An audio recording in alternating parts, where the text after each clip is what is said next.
Good afternoon, everyone. Welcome to the Life Investigated podcast. Title of this one is Target Hardening Your Neighborhood. Folks, we are watching the decay of society around the world, but definitely here in the U.S. we can most of us testify to as we watch society degrade around us. It reminds me of the history lessons that I've read over the years of ancient Rome, as ancient Rome grew closer and closer to extinction uh, from their own sins and their own uh, destruction. Rome's essentially imploded upon itself for many reasons. One was the socialist attitude that the government owns me, but owes me everything, and I'm entitled to it. The entitled mentality, the idea that certain races were better than other races, certain political parties were better than other political parties, and just a general disregard for God and a general disregard for a moral society. Then we can look back to even other ancient times and look back to we times when we've seen God's wrath and the destruction of the cities of Sodom and Gomorrah, among others, but Sodom and Gomorrah is probably the most recognizable names as far most folks haven't studied it out, but it's probably the most recognizable names. So we are responsible for our self-protection. Mr. U.S. citizen, Miss U.S. citizen, you are responsible for your own protection. You cannot count on your local, state, or federal government to do it for you. Now, we certainly know that the current administration and the government is not concerned about the U.S. citizens' self protection and property rights and the sovereignty of our country. The United States, due to the criminal actions that is being committed against it, against treasonous right now, we have no sovereign border anymore.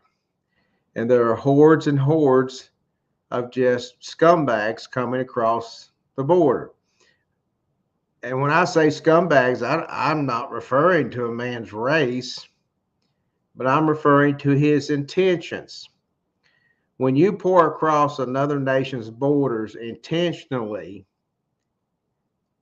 knowing that you're going to disobey even the liberal constraints that's put on, that when you come across this border and you know you're never going to come and appear in court for an immigration hearing, that you're just going to come in, try to get as much money as you can, try to rip off as many people as you can, to kill as many people, to rape as many women and children as you can, to blow up America as the terrorists come across. We know terrorists are coming across because our own government has said they're coming across, and our own government has warned us about terrorist activity and terrorist cells that are implanted in this country. So you have no sovereign border. You have no sovereign border. You have no sovereign protections from the government. If you ever did, you certainly don't have them now. So you're going to have to take the measures as here we are in January 2024. And as bad as it's been, folks, hear my voice, please. It's getting ready to get worse. And as it grows closer to the election, it's going to be getting more contentious, even as before, because the communists that are running this country and the criminals that are running this country, and even those that are running for office, the communist backed and socialist backed people like Nikki Haley, if she were to somehow get enough money, she's got the money from liberal Democrats. The Democrats are actually who is running Nikki Haley for president. It's not really the Republicans. If she were to end up somehow by them imprisoning Trump, and somehow she's just got enough money to overcome DeSantis, which she's got more money than DeSantis anyway, coming in from her liberal donors or Democratic donors. We're going to have no protections at all. And if Trump does get the nomination, then the billionaire-backed liberals and communists and socialists, all the same kind of, who want, and the people who want to control you like a robot. They want you to be mindless and totally dependent upon them and their elite viewpoints and their elite ways of life. They are demons, devils, and control freaks. Okay. They are not your friends. Microsoft is not your friend. Google is not your friend. LinkedIn is not your friend. Facebook is not your friend. I've on some of these till they cut me off. I get cut off quite often. But anyway, none of these elitists and socialists are your friends. But as they pay for chaos in the streets, and they pay for chaos on the over the airwaves and mainstream media, you're going to continue to see things degrade.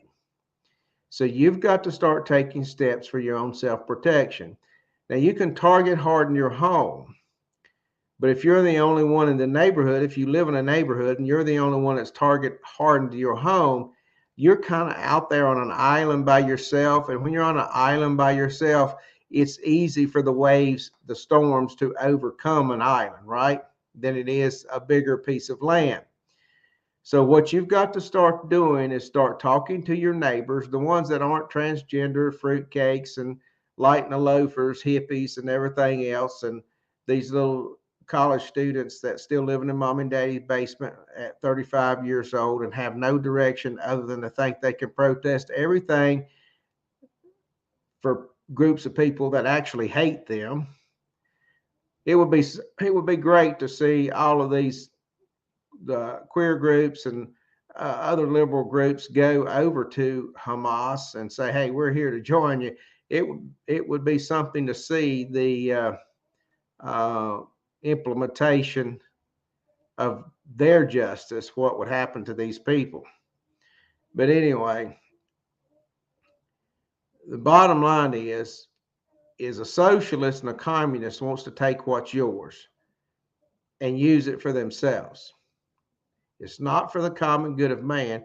It's for the use of power mongers, oligarchs, and etc. All these little idiots that are out here protesting right now are going. Most of them are going to be just left out, penniless, and living in concentration camps like the rest of us. So their day will come too if we don't do something to stop it. Now, I'd like to say that we've got a clear way to stop it through the correct presidential candidate and getting him elected. Now, I'm not an over the top Trump supporter, but he's probably the best choice we've got. Now, what's the Republicans and what are you and I doing to ensure, though, that he gets elected? You say, well, I'll vote for him. Well, we voted for him last time. We voted more for him than we've ever voted for anybody. But yet they're still trying to tell us that Joe Biden is legit, that he won it from his basement, older than dirt, and never went out on a campaign trail. Now, I'm kind of dumb sometimes, and I get it. I'm a hillbilly. But come on now. As you might say, as we say in the South, for idiots, when you're talking stupidity, the only thing we can say is, well, bless your heart. We'll just bless your heart. Why? The only thing we can do is hope that you just get blessed because you're too stupid to know how to walk down the street. And that's the bottom line. So, folks, you got to start with your neighborhood, start with your home, get to your neighborhood, do physical target hardening. Target hardening starts in the mind. You've got to start making a plan, start talking to your other neighborhoods about collectively. I'm not talking about neighborhood watch. Neighborhood watch was an okay concept in its day, but folks, we have went way past neighborhood watch. We've got to start doing actual measures that will help us protect. And at least if we have our neighborhoods protected, we can have an opportunity to at least pursue life, liberty, and justice longer, maybe. Eventually, we're all going to be overcome. I mean, that's just the bottom line. But maybe we can save it, and maybe we can turn the voting around. Maybe we can ensure fair elections again by monitoring, policing ourselves, going in hordes. Common sense, hardworking people going by hordes and hordes to the voting precincts and holding people accountable with cameras, binoculars, protests, whatever needs to be done that's peaceful. Now, I don't want the federal government coming and accusing me of being an insurrectionist, but I have the right to peacefully protest. I have the right to peacefully assemble. I'm not advocating harm to anyone. I'm advocating accountability to all, including ourselves. We should do things the right way, but yet we should stand up and do things the right way. That's the problem with a common sense, hardworking man or woman. And especially if, on top of it, if you're a Christian, you tend to want to be passive. And you tend not to want to hold people accountable because you're into this thing. Well, it's not up to me to judge.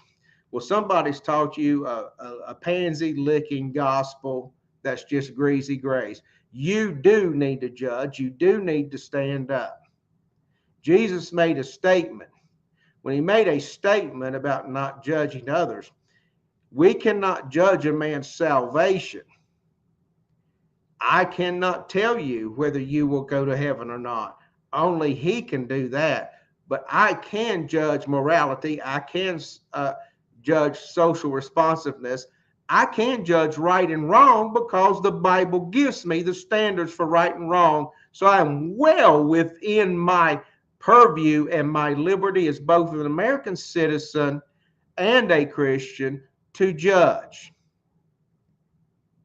So you Christian man, you working woman, Christian or not, you need to quit being so passive and believing the lies. You need to go out here to the voting booths and you need to see some of these political rallies and investigate the lies these filthy liars are telling you on the news and what these filthy, lying, perverse-lipped politicians are telling you.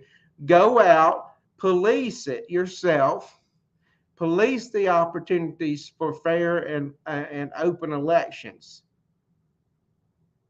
Stand strong. Stand as a neighborhood. Protect yourself as a neighborhood. Put the physical security measures in. Do patrols. Have two-way communications. Help each other with camera systems, alarm systems. Help each other with other physical barriers to stop someone from so randomly and easily being able to attack you. Talk to people of like mind. If you're trying to talk to some idiotic socialist out here that thinks life is a candy wrapper and everything in it is the sweet residue of the candy that was once in it, they're just stupid. And there's no way to look at it any different. And you're probably not going to get through to those people. But there are plenty of us out there. I'm not talking about white folks.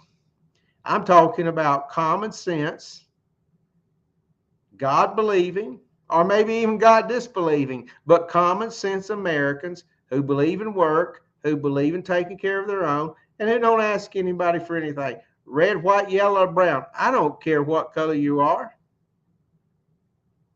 If you believe you have the liberty to live your life, and even if you're totally against, you know what? I'm totally against some things that just don't make any sense, and plus are called reprobate in the Bible. But as an American citizen, if you feel like you have a right to be of any sexual persuasion and live your life under any sexual orientation, I'm not even going to argue that with you. That's up to you. That's up to you. But do you want that right taken away from you? When the socialists take over, they're not going to be able to hold the power. You need to understand that. The pure communists, like the Chinese, and the pure zealots, like Hamas, They will come in and take the government away from the socialist government, and you will see. You might think you and I are opposed now. You will see how much we have in common in the end when we're both sitting locked up behind a fence, being told when to go to the bathroom and pee, being told what we can eat and how much money we can have, if any. You'll see how much we are all in the same boat in a lot of circumstances in the end. And it's coming to that, but we got to fight. We got to fight as long as we can to keep our liberties. And we do that through accountability. We do the squeaky wheel gets the grease. We need to make some noise and let these liars know that we are out here. I'll see you next time.